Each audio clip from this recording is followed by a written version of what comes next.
की परेशानी क्या है। वीरेंद्र जी आप बताइए, और सब लोग यहाँ बड़े आतुर थे आपको सुनने के लिए कि ये संतुलन क्यों नहीं स्थापित हो पा रहा है। देखिए, ये लोग 1.5 साल तक नया प्रदेश अध्यक्ष नहीं चुन पाए थे और उसके बाद अब ये 6 महीना से पदाधिकारी नहीं चुन पा रहे हैं। बड़ी पार्टियां जो होती हैं राष्ट्रीय स्तर पर, जिनमें दिल्ली से फैसले होते हैं, वो अपनी सुविधा से चलती हैं।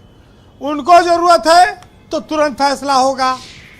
कार्यकर्ता को मामला है तो थोड़ा तरसाएंगी। बस बात इतनी सी है। एक नारा आपने सुना है कि संगठन सरकार से बड़ा होता है।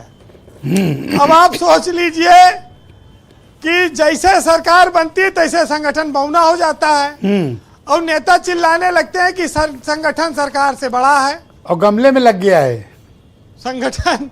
अब कहाँ बड़ा है? जब संगठन के नेता से कह दो भीड़ इकट्ठा कर ले और सरकार के नेता से कह दीजिए। आज उत्तर प्रदेश में अगर योगी मुख्यमंत्री हैं तो उनके अलावा कौन और भीड़ बीजेपी में इकट्ठा कर पा रहा है? संगठन बनता रहता है। संगठन जब सरकार आ जाती है तो संगठन खाली पदाधिकारी बताने के लिए होता है कि फला जात का व्यक्ति हमारे यहाँ देखिए फला पद पर है। बस इससे ज़्यादा संगठन और क्या। बीजेपी में नया संगठन नहीं आया तो क्या हुआ? कोई काम रुका तो है नहीं। ये अपने पदाधिकारियों से रोज काम ले रहे हैं। सांसद विधायक सबको लक्ष्य दिया हुआ है, वो रोज काम चल ही रहा है। अब संगठन आए ना आए इसकी कौन परवाह करेगा? वैसे आपने देखा कि सरकार ने अभी मंत्रियों को प्रभारी जिले बांट दिए, तो काम चारों तरफ चल रहा है एज इट इज। खाली पदाधिकारी ही नहीं बदले हैं नाम, बाकी सब ऐसे ही है। और बात देखिए, जो कार्यकर्ता हैं उनको समायोजित करने की है कि कुछ नए लोग आएंगे, उनको नए सिरे से काम करेंगे। अब कार्यकर्ता तो हमेशा तरसता रहा, सरकार में भी तरसा, संगठन में भी तरसेगा। भाई निगम और बोर्ड के 5 साल से चेयरमैन और मेंबरों के पद खाली है सरकार में। कहाँ कार्यकर्ताओं को समायोजन मिल पाया? बड़ी मुश्किल से अभी मंत्रिमंडल का विस्तार हुआ, 1.5 साल के बाद काफ़ी तैयारी चली। और जो अभी वर्तमान में बीजेपी के प्रदेश अध्यक्ष हैं वो केंद्र में मंत्री भी हैं। इतना बड़ा प्रदेश है, दौरा करना है और थोड़ा वो धीमे भी चलते हैं, उनका स्वास्थ्य भी बहुत अच्छा नहीं है।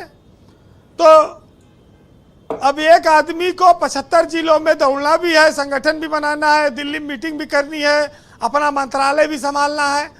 ये कोई आसान काम नहीं है। बीजेपी ने प्रदेश अध्यक्ष बड़ी मुश्किल के बाद बदला था। अब चुनाव तक अगर नई कार्यकारिणी आ जाएगी तो बड़ी बात है। वैसे देखिए, जब कोई पार्टी कोई नेता बड़ा हो जाता है तो उससे ज़्यादा सवाल नहीं पूछा जाता, क्योंकि वो सवाल पूछने को बुरा मानता है। बड़े लोगों को खाली आदेश देना होता है। तो कार्यकर्ता और जो पार्टी के लोग हैं वो इंतज़ार करें कि उनकी बारी आएगी। और ऐसा कहा जाता है कि सूची आ गई होती, लेकिन कुछ राजनीतिक दलों के पुत्रों और पुत्रियों को समायोजित करने के नाते विवाद हो गया। उनका समायोजन ठीक से हो, इसकी वजह से दिल्ली में बीजेपी की सूची रुक गई। अब ये भी एक बड़ी समस्या है। लेकिन एक चीज ये मानना पड़ेगा कि बीजेपी में कोई पदाधिकारी रहा है इससे वोट नहीं मिलता है। बीजेपी में वोट योगी और मोदी के नाम पर है, इसलिए वो ज्यादा परवाह भी नहीं कर पाती कि किस किस कार्यकर्ता को मतलब क्या आप मिल ये रहा है। कहना चाहते हैं कि पदाधिकारी रहें चाहे ना रहें इससे कोई फर्क नहीं पड़ने वाला? देखिए, अप्रत्यक्ष रूप से तो ये कह सकते हैं, क्योंकि भाई बीजेपी का जमाना चल रहा है। ये जिसको कमल के फूल का टिकट दे दें वही जीत जाएगा। जीत रही सरकार बन रही है, तो उसमें कोई पदाधिकारी चमत्कार करेगा, कोई नेता, एक दो नेता आने जाए वो परवाह भी नहीं करते। तो ये शर्मा जी तो अभी कह रहे थे कि ऐसे ऐसे नगीने चौके छक्के ही सिर्फ लगाएंगे। ये देखिए, देवतुल्य शब्द इनके पास एक तो है, हैं? ये देवतुल्य उनको बताते हैं, देवतुल्य क्या लेकिन मतलब देवता की तरह इनके यहाँ कार्यकर्ता हैं। अच्छा, ओके ओके ओके। लेकिन ये उनको तरसाते बहुत हैं देवता को अपने और उनको कुछ देते नहीं है जल्दी। वैसे देवता को न हमारे तरसाओ यहाँ- भैया, नाराज हो जाएगा, मैं बता रहा हूँ। वैसे ब्रजेश जी, एक बात कहूंगा कि भाजपा का काम पदाधिकारी करें न करें, जी। आरएसएस जो संघ है वो अपना काम, हिंदुत्व का काम कर रहा है, जी उसका भी फायदा बीजेपी को मिलता है। केंद्र में पार्टियां, उनकी पार्टी है वो अपना सर्वे कराती रहती है, उसके पास बहुत सारे जातीय समीकरण हैं। मायावती को मजबूत करना देखना चाहती है बीजेपी, वो चाहती है कि चंद्रशेखर आजाद और ओवैसी गठबंधन कर लें, जी वो चाहती है कि कांसीराम को मरणोपरांत वो भारत रत्न दे दे। तो बहुत सारी चीजें ऐसी बीजेपी के पास हैं जहां पदाधिकारियों की सूची गौड़ हो जाती है। आप ये 4 लाइन की कविता सुन लीजिए अब कि झांक रहे हैं इधर उधर सब, अपने अंदर झांके कौन, और ढूंढ रहे हैं दुनिया में कमियां, अपने मन में ताके कौन।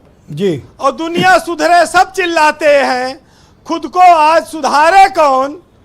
पर उपदेश कुशल बहु तेरे, खुद पर आज विचारे कौन। और हम सुधरेंगे जग सुधरेगा, यह सीधी सी बात स्वीकारे कौन।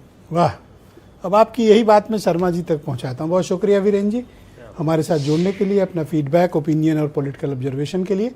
बहनों भाइयों, दूसरा राउंड है डिबेट का, इसमें दिए गए नियत समय पर सबको अपना पक्ष प्रस्तुत करना है।